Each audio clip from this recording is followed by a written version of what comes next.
widely covered. Two large updates that I'll provide today, and at the end I'll open myself for any questions. As I've said in the early briefings of this is an ongoing investigation, and I think that timely delivery, as much information as we can, is incredibly important. The first is we're no longer looking for a green 2002 Acura. We've located that vehicle. The circumstances leading up to that are one that I'll describe out now, that the car was legitimately owned by a family in Winter Springs. They sold that to a legitimate car dealership back in December. Sold the car or traded the car in. As car dealerships typically do, they traded off to an auto auction. It went to an auto auction and then ultimately was purchased by a buy here, pay here owner operator who sold it from their lot in Seminole County. They sold it. It was still titled to the original owners in Winter Springs. It had not had enough time for to work out the transfer of title, and the people who purchased the car never came back to finish the additional paperwork. They still owed the person money, so the car has been out on the streets probably since February, unregistered, undocumented with a license plate. Any license plate that it had on at any given time was just temporarily put on, largely from a stolen tag. What's unique about a 2002 green Acura in the state of Florida, there were only 3 in the state of Florida. 2 had been salvaged and only 1 existed in the state. When we look at records, the first time authorities came in contact with this was when it was towed on March 19th from an Orlando apartment complex. The car was backed in, parked illegally, probably had no tag on it at the time, and was towed from an Orange County apartment complex on March 19th. The tow truck driver of that particular tow of this vehicle was a murder victim in Orange County that happened 1 day before our kidnapping murder. April 10th, a tow truck driver was murdered in Orange County. At that scene, a green vehicle matching the description of this green vehicle was located, and there was more than 100 rounds fired at that location. One of the rounds found at the scene were 10mm rounds, which is, again, an incredibly unique and uncommon round for us to see out on the streets. As you can imagine, the Orange County Sheriff's Office, this is their case. They've been working this thing aggressively, and they have been partnering with our organization on the murder investigation that we're looking into with Catherine to connect the dots between the 2 locations. We were able to locate this vehicle just recently on Saturday, April 13th, 1 day after we had the news conference announcing that we were investigating a murder. It once again was parked and abandoned in an Orange County apartment complex and was towed through a contractual tow service. When a tow service tows a vehicle that is illegally parked in an apartment complex, they have a responsibility to contact either the tag or through VIN to report into a system. That is how the VIN number was identified. Again, the VIN number was unique because there was only 1 2002 green Acura left in the state of Florida. When the VIN number ran, we immediately knew it was our car. That vehicle then was collected, transferred to the Orange County Sheriff's Office to be evaluated for evidence with the Orange County team and the Seminole County team. So no longer looking for the car. We still are looking for information about people who were occupants in the car, whether at the Orange County case or our case. That part of the process is ongoing. But again, we want to thank everyone's help who have called in, reached out to Crime Line, done whatever, and especially the media for getting that information out. Second part that I want to brief up on is an Orange County deputy was arrested by the Seminole County Sheriff's Office. Francisco Estrella was arrested last night by our agency. Now, when this initial report of the kidnapping was made, our detectives saw, as the public saw, the phone number on the rear window of that vehicle. When we called that phone number in the early stages of the investigation, the decedent's husband picked up the phone, came back to him. We identified ourselves. We had one of our detectives say who we were, what we were looking at, and that's how we disclosed that we were working a kidnapping case. Both the decedent's wife, Miguel, and her brother, Louis, who live in Homestead, provided whatever information they could on the phone and then agreed to travel up here to Seminole County.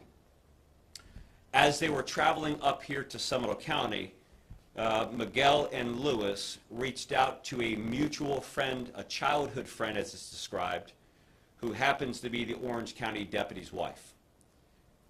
The wife of the Orange County deputy reached out and said, I've been contacted by this person who's identified by name as a detective with the Seminole County Sheriff's Office. Can you find out whatever information you can about this particular person? The deputy then picks up the phone, calls our detective, and gives a false name and identifies himself as a detective with the Orange County Sheriff's Office, wanting to get information about this case. Later in that conversation, he actually says he's a deputy sheriff, but for the entire time, he's giving a fake name as he's communicating with our folks, and our detectives obviously thought that that communication was strange, especially the timeliness of it just hours after we have identified that we're working a homicide case here. In addition to that, we knew that the Orange County deputy and wife accessed illegally the Florida David system and pulled up the unique characteristics, home address, photographs, signatures of our primary detective working the case, and all of the communication between the Orange County deputy and our detective working the case was then recorded, all communicated back to the decedent's husband, who was on his way here. When he was here, I had mentioned in the briefing on Friday that he has been cooperative. He has provided, to the extent that he feels comfortable with, what was going on Friday. I think when I laid out those circumstances, I said that her vehicle was being rammed by the vehicle behind her. They didn't call 911, he didn't call 911, and then her phone looked like it was immediately turned off after that. So he's on his way up here. He is contacting whoever he can, and he cooperates to the extent that he feels comfortable with. Part of that cooperation is he gives us his phone. We ask for his phone, he gives us his phone, we forensically examine that phone, and that's how we found the communication between the Orange County deputy and his wife and him. It came through the examination of that phone. That is why he has now been charged with 5 felonies here in Seminole County. 2 of those felonies deal with recording and releasing the audio file of the detective's conversation with him. 2 of those charges relate to unlawfully accessing a police database, and particularly the David system that released unique characteristics of the home address, photograph and signatures of the lead investigator in this case. And then the last charge is the use of a 2-way communication device in the commission of these felonies. He has just gone through first appearance at 2 o'clock here in Seminole County today. I don't know any of the details about what happened during that first appearance hearing. We were working with our detectives on the inside here. So, a lot of updates. We still have incredibly dangerous people that are out there on the streets. We still want to encourage our public to again, not approach these individuals. They should be perceived as armed and dangerous. Anybody who has any information about the occupants of this incredibly rare vehicle here in the state of Florida should contact authorities, either the Orange County Sheriff's Office or the Seminole County Sheriff's Office, or if you feel more comfortable, Crime Line, where you could be eligible for a reward and remain anonymous as we go. Again, with that, I'll open for any questions about the additional information that we're briefing on today. Sheriff, just to clarify, here, are you suggesting that this investigation that you're doing is connected to the Taft shooting that happened last week, where the guy was shot up in front of the house with all those bullets? Is that the one that you're referencing? So it's either connected or it's a heck of a coincidence, right? I think that what we need to do is to make sure that physical evidence and evaluation and reports can positively make that connection. But what we do know now is this vehicle, our suspect's vehicle, by unique VIN number, was towed back on March 19th from the murder victim. At the scene, there are more than 100 rounds, but a good percentage of those rounds on the ground are 10 millimeter, the gun used in the murder of our victim that we found burnt up in the vehicle in Osceola County. So I absolutely think they're connected, but we'll have to have physical evidence that absolutely proves that. When that shooting happened on Wednesday, and again, there's a lot of moving parts here, so I want to make sure for clarity, that car wasn't on the scene in Taft last Wednesday. That car was towed 2 or 3 weeks before then, right? And then released. So what we have, and I don't want to get too far into the Orange County investigation, although they are working hand in glove with our detectives here, but a green vehicle was seen at that location. It seems like it was towed back in March, ultimately released on the scene of this particular crime. So we think the green vehicle was there at the murder scene.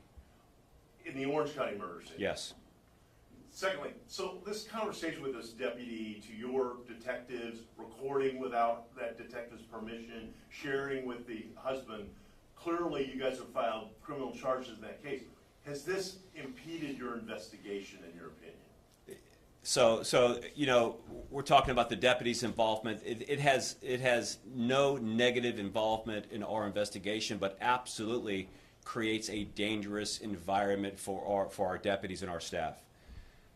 You know, we know that this deputy relayed this information to the decedent's husband, Miguel, but at this point in time, we don't know who else he may have shared that information with.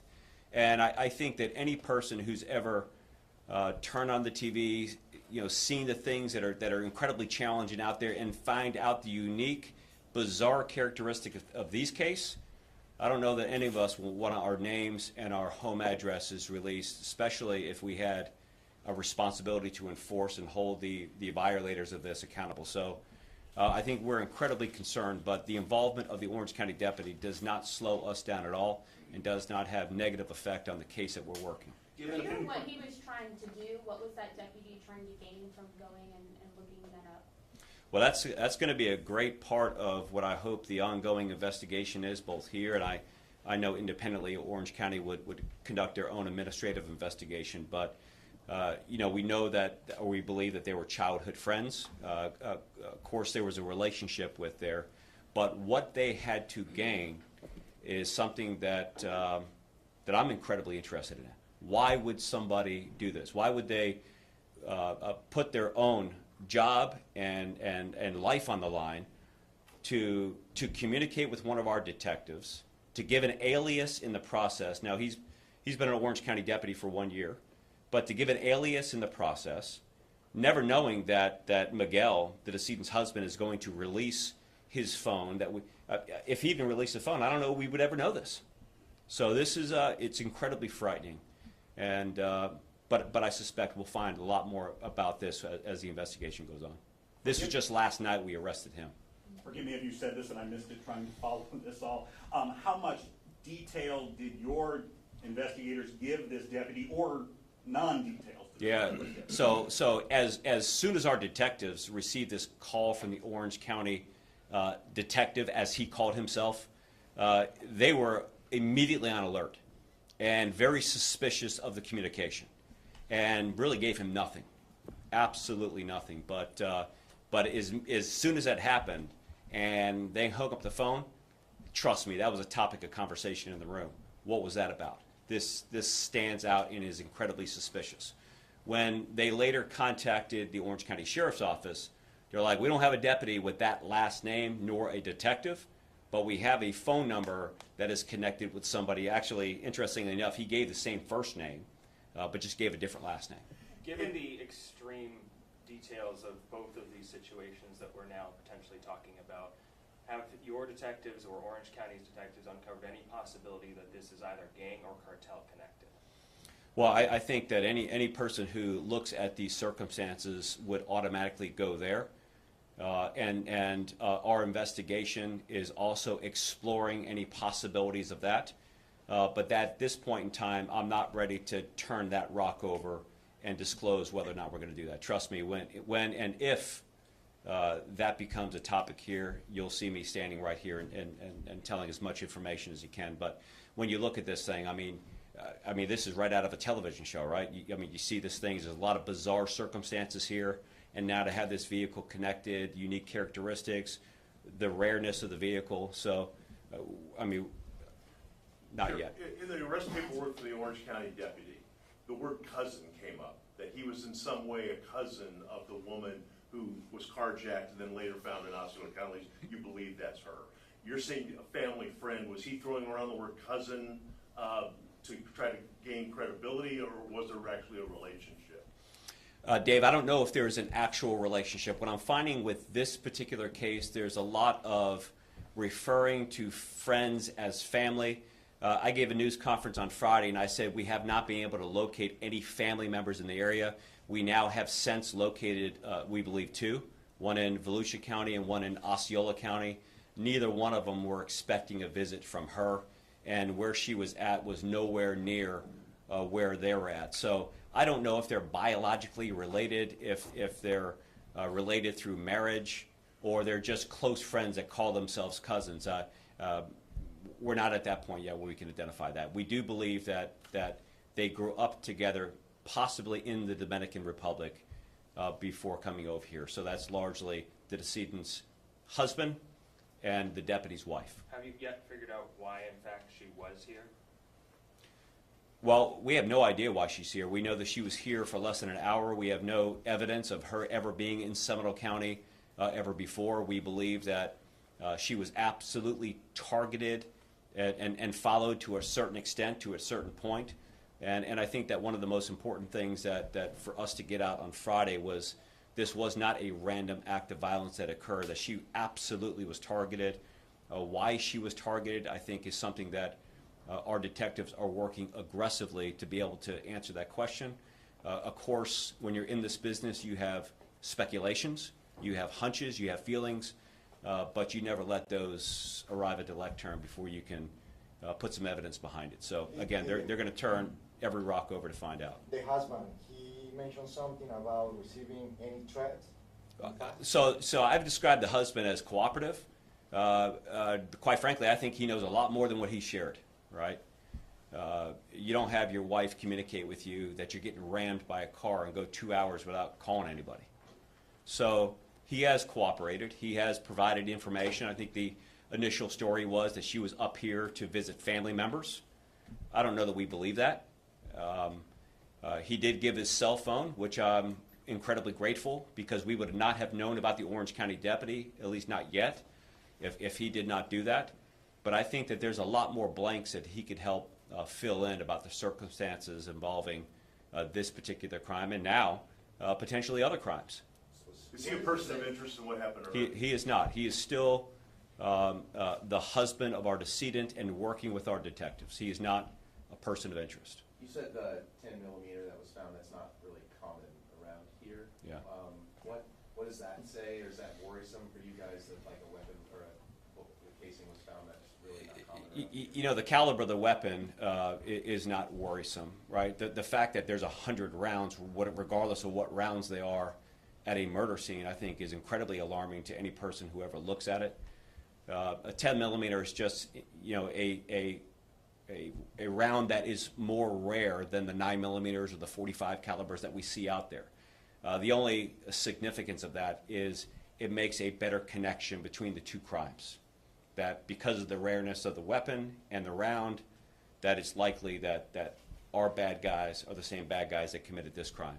And you got to remember that this vehicle, for 2 months, February into April, was probably being tossed around. Now, I know people are going to say, well, just find out who picked up the car and all that, but, you know, they send people who are innocent parties, and they say, hey, I need you to go down there and pick up this vehicle. I'm going to give you $500, $1,000, pick it up.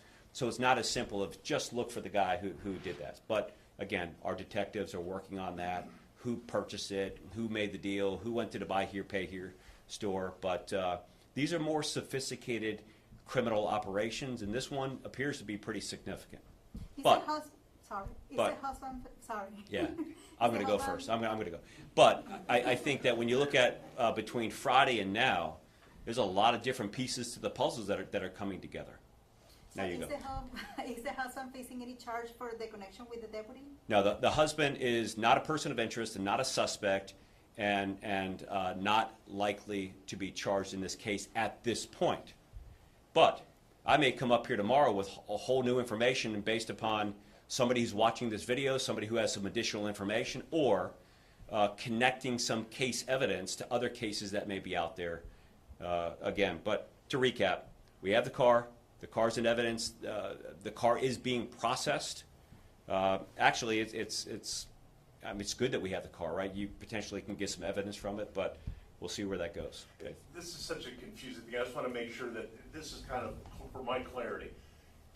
You're saying this deputy sheriff in Orange County contacted your detective, recorded that conversation illegally, and then passed it on to the husband to kind of keep him up to date on what your investigation was doing. Yeah, so our detective calls the phone number, the husband of the decedent answers the phone, and then reaches out to a family friend close to law enforcement, the wife of the deputy.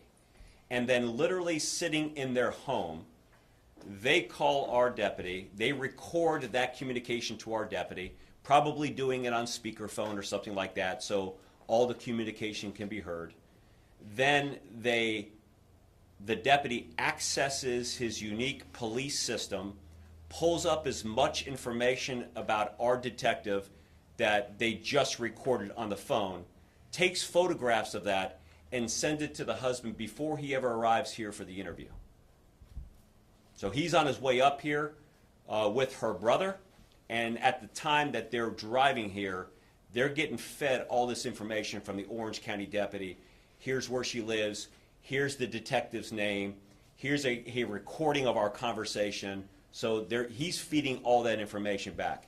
Why? We're going to find out. But any other questions? I don't want to go into specifics here, but is it safe to assume your office is taking measures to protect your detective right now? Yeah, that's a great point. So, I mean, our detective is protected. The detective is pretty tough by themselves, but we have additional units and sections. The last place that anybody would want to go is around this detective right now. I can promise you that. Why is all that information there to begin with? Is the information on every detective in that system? Well, every citizen. It's actually your driver's license system. You know, we've had some reports of misuse of what's called the DAVID system, the driver's license information system. And this is a prime example of misusing it, not just from an average citizen, but for a law enforcement official working this particular case. So, Is the police in Homestead involved in the investigation? Any search warrant over there? We're not doing any search warrants. Again, the husband is not a suspect, but the authorities down there in South Florida have been helpful and have been partners with us as we move throughout this case. Again, we're not working any criminal case down there, but if we do, I promise you, you're going to be the second to know behind our team. So. Any message for anybody that was potentially connected? I mean, they went after the tow truck driver potentially weeks after he towed this car. Are you worried that there might be others out there that need to get in touch with you because they could be in harm's way right now? Yeah, I think that the question is, you know, could there be others that are in harm's way? I hope that somebody that's listening and seeing this that feels like that they may be in harm's way to contact us and tell us everything that they possibly know and seek a safe haven of protection with coming forward and disclosing as much information as they possibly can. But again, we're going to backtrack and connect some of the cases that are open in probably a lot of different jurisdictions and be mindful of kind of the aftermath of how this thing evolves. So that's today's update. I appreciate it, and talk to you guys soon. Thank you. Escuchábamos al alguacil del condado Osceola brindando información en este caso de Katherine Guerrero, esta mujer que fue presuntamente secuestrada y asesinada el día miércoles de la semana pasada, y el alguacil compartía con nosotros el día de hoy información completamente nueva sobre este caso. Gracias a usted que nos acompaña a través de la señal en vivo de Facebook, a través de la señal en vivo también de YouTube, y estamos en vivo también en tampahoy.com. Hemos estado nosotros siguiendo este caso muy, muy de cerca.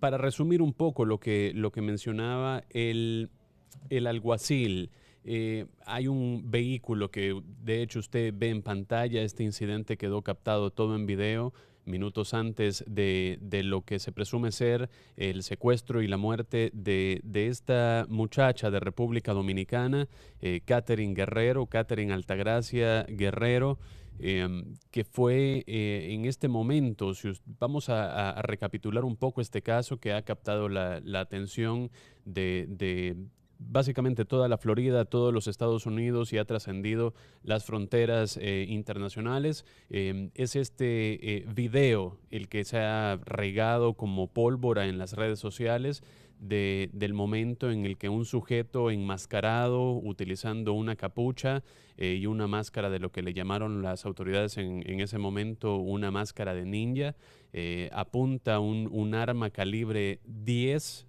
según lo que dijo el alguacil de Seminole, de Osceola, el alguacil de Mislema, y se llevan esta camioneta color blanco con Katherine Guerrero presuntamente adentro, seguida de este sedán verde marca Acura, que según lo que nos dimos cuenta hoy en esta actualización que brindó el alguacil Lema, hay 3 vehículos nada más, como el que usted ve en pantalla, este Acura verde, y 2 están deshabilitados, y este es el único que está en circulación.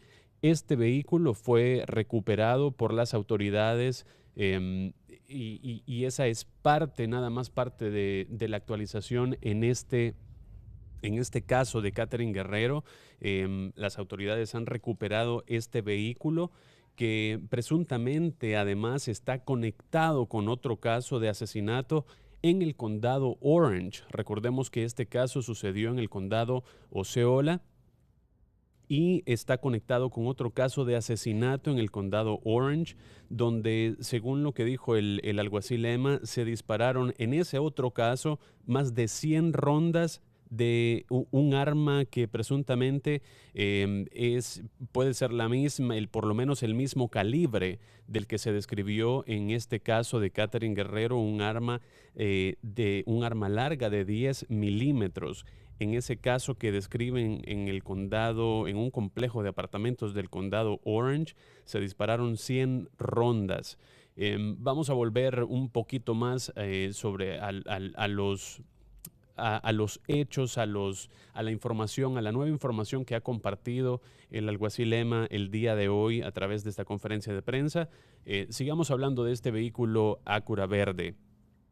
Además de ser conectado con este otro caso de asesinato, este vehículo fue, al parecer, remolcado de un complejo de apartamentos, y la compañía de grúas se lo lleva, y alguien que no se sabe todavía en este momento quién lo llega y lo recupera.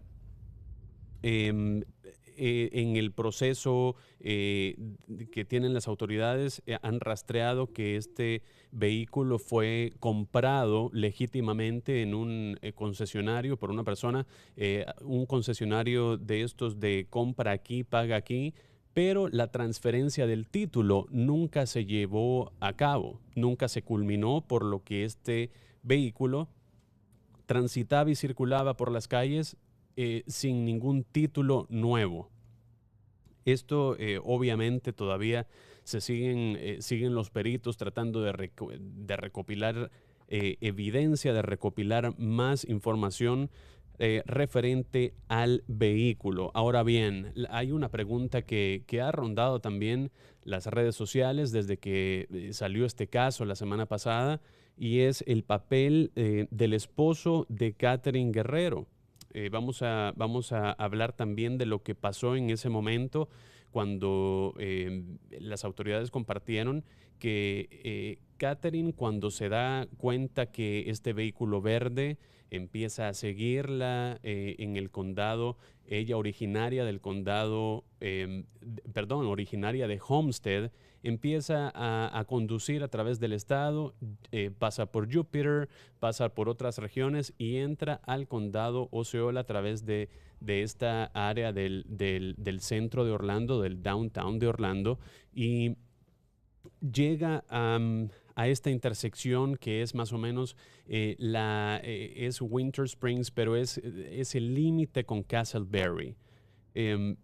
Una milla antes de este momento, Katherine le llama a su esposo Miguel. El día de hoy conocimos el nombre, el esposo de Katherine, Miguel. Ella lo llama y le dice que un vehículo le está golpeando su vehículo, el bumper de su vehículo, y que la están siguiendo.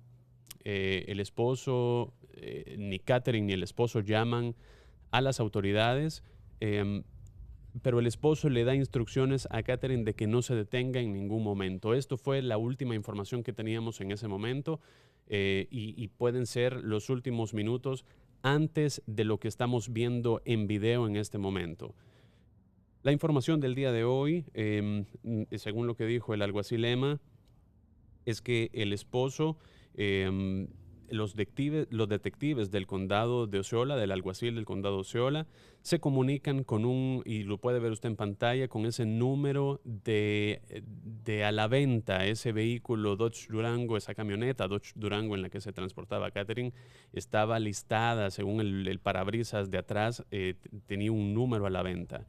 Los detectives obviamente llaman a ese número y contesta el esposo de Katherine, y estos detectives empiezan a verificar quién es la persona detrás de este número. Dan que es el esposo de Katherine, y empiezan a explicar que están conduciendo una investigación en este momento de un presunto secuestro y un robo a mano armada.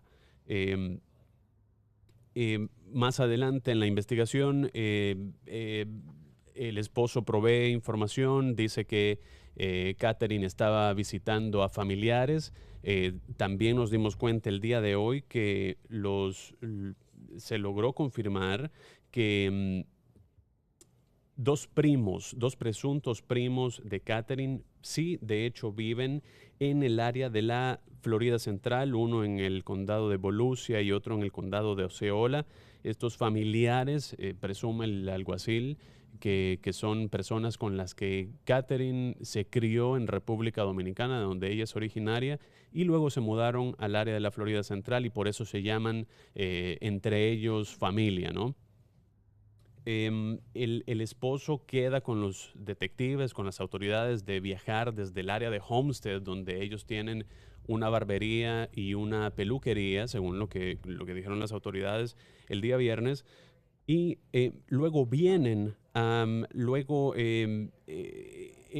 eso quedan, que el esposo de Katherine, Miguel, iba a llegar desde Homestead a reunirse con los detectives. En este proceso, el alguacil Lema dice que tanto Miguel, el esposo de Katherine, y gracias por esta información, la acabamos de recibir directamente de esta conferencia de prensa. Estoy tratando de poner este rompecabezas junto. Miguel llama a su hermano y entre los dos tienen un amigo en común que resulta ser un agente del condado Orange, otro condado del área de la Florida Central. Y le piden que investigue, que pida información sobre este caso que les acaban de llamar, sobre Katherine, sobre este posible secuestro y asesinato de Katherine Guerrero. Esta persona, este agente del condado Orange, llama a las autoridades y se presenta con otro nombre, se presenta con un alias, da información que no es verídica y trata de recabar información, toda la información que pueda sobre el caso que está sucediendo en este momento. Para las autoridades en ese momento era un momento crucial en la investigación. Luego, el agente y su esposa tienen acceso a este sistema, que es un sistema que es el mismo sistema que se utiliza para las licencias de conducir y que muchas autoridades tienen acceso a que es el David System, y tratan de obtener toda la información del vehículo y tratan además de obtener toda la información del detective del caso asignado, de Katherine Guerrero. Según el alguacil, también obtuvieron información como direcciones, información personal del detective a cargo de este caso. Esta persona, este agente, está arrestado, fue arrestado el día de ayer por la noche con 5 cargos, 5 delitos graves. También es importante recalcar que el esposo de Katherine, Miguel, no es considerado por el momento persona de interés, no es considerado sospechoso en el caso del asesinato y secuestro de su esposa, y el alguacil Lema dice que todavía Miguel está cooperando con ellos. De hecho, esta información de que hubo un agente de la ley proporcionándole información a él en lo que se supone que era su camino de Homestead a la Florida Central para averiguar lo que había sucedido con su esposa. Él, de hecho, le da su teléfono celular a las autoridades para que las autoridades hagan un peritaje del contenido que tiene su teléfono. Las autoridades, de hecho, se dan cuenta que inmediatamente cuando Katherine lo llama a su esposo para decirle que estaba siendo seguida y que su auto había sido golpeado, al parecer al final de esa llamada, Miguel corta la llamada y apaga el teléfono. Todo ese registro que queda en el teléfono y que los agentes del alguacil del condado de Osceola, que es la agencia que está liderando en este momento esta investigación, es la que está realizando el peritaje de este teléfono. Y estamos completamente en vivo gracias a usted que nos está acompañando a través de YouTube, a través de Facebook y a través de tampahoy.com.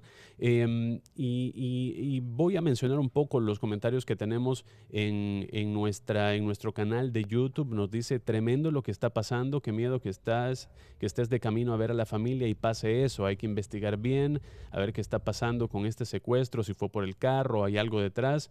Pobre chica, me imagino el terror que vivió en este momento. Dice Zuleidi Franco: gracias, Zuleidi, por estar acá acompañándonos en nuestra señal en vivo en este momento.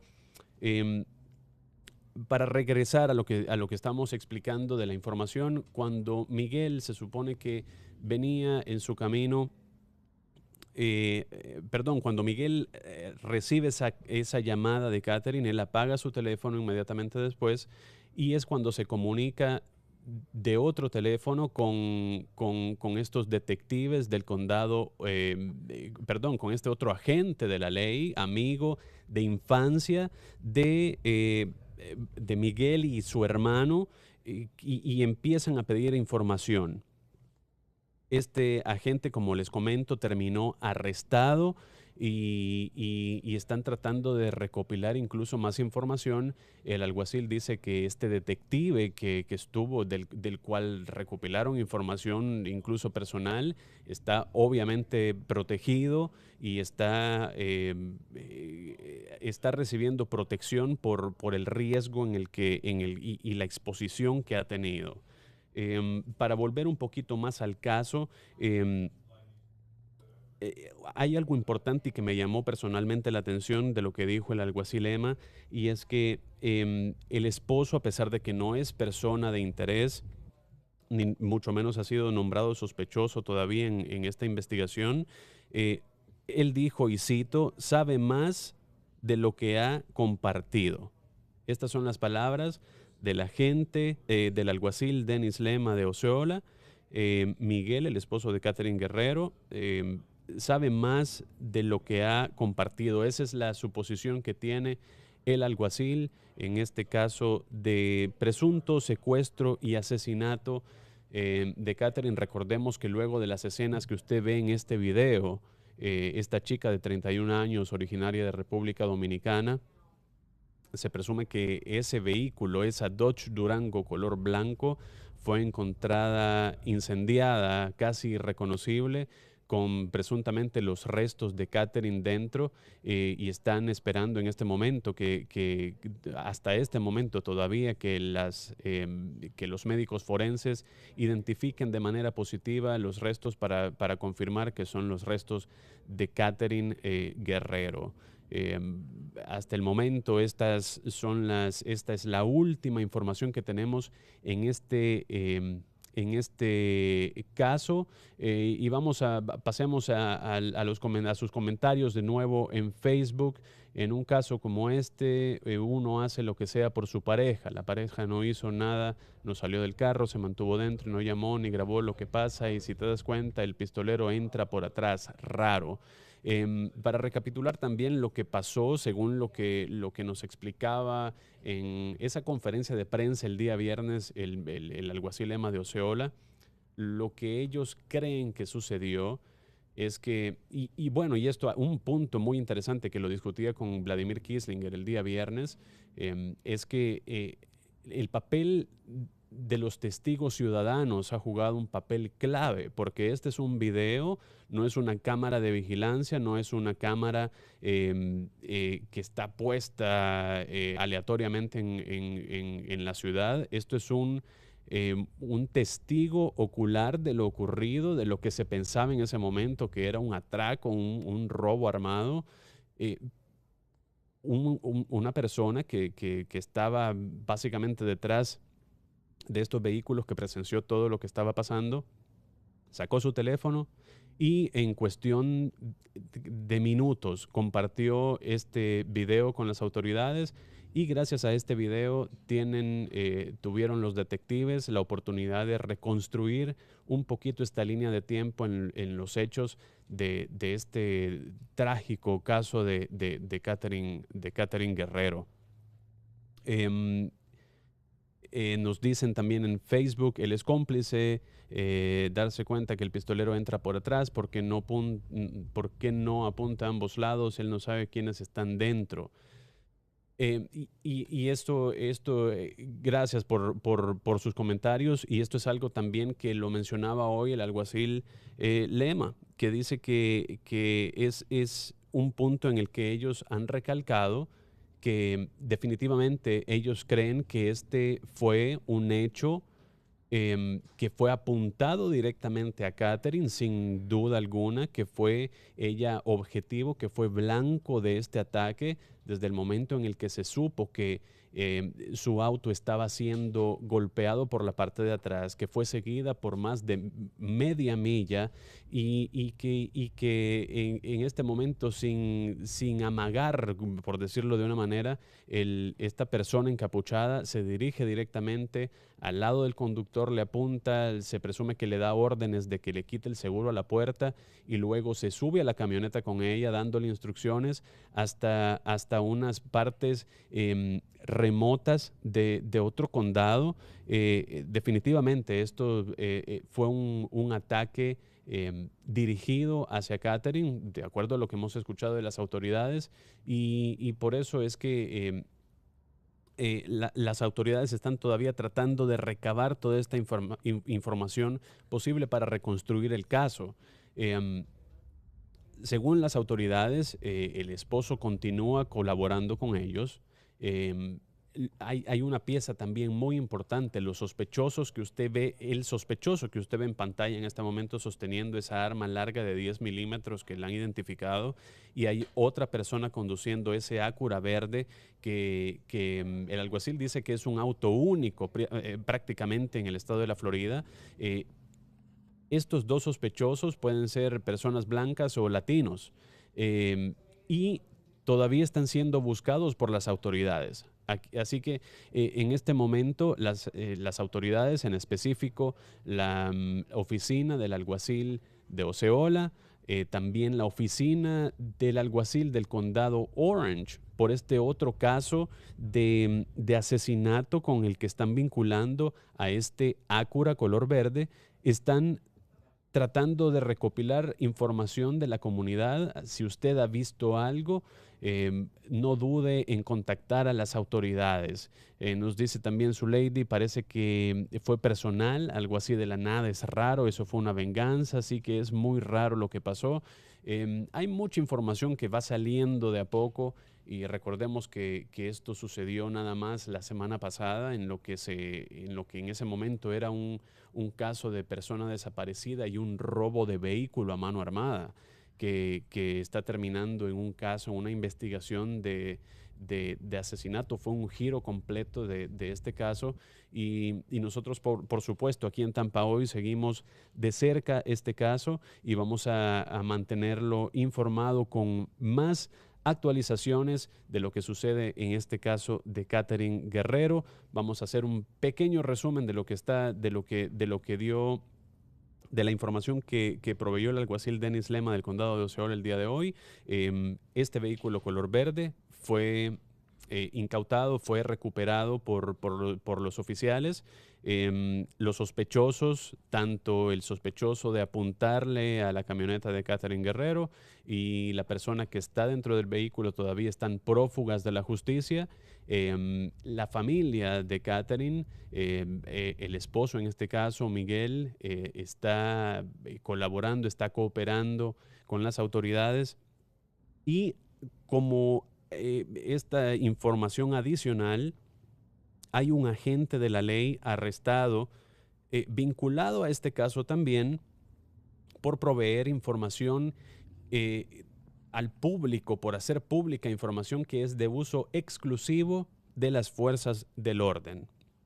Todas estas actualizaciones y mucho más, a medida que nos llegue más información de las autoridades, nosotros las vamos a compartir en tampahoy.com. Así que gracias a usted que nos ha acompañado en esta transmisión en vivo a través de YouTube, a través de nuestra señal en vivo de Facebook y por supuesto a través de nuestra página web tampahoy.com.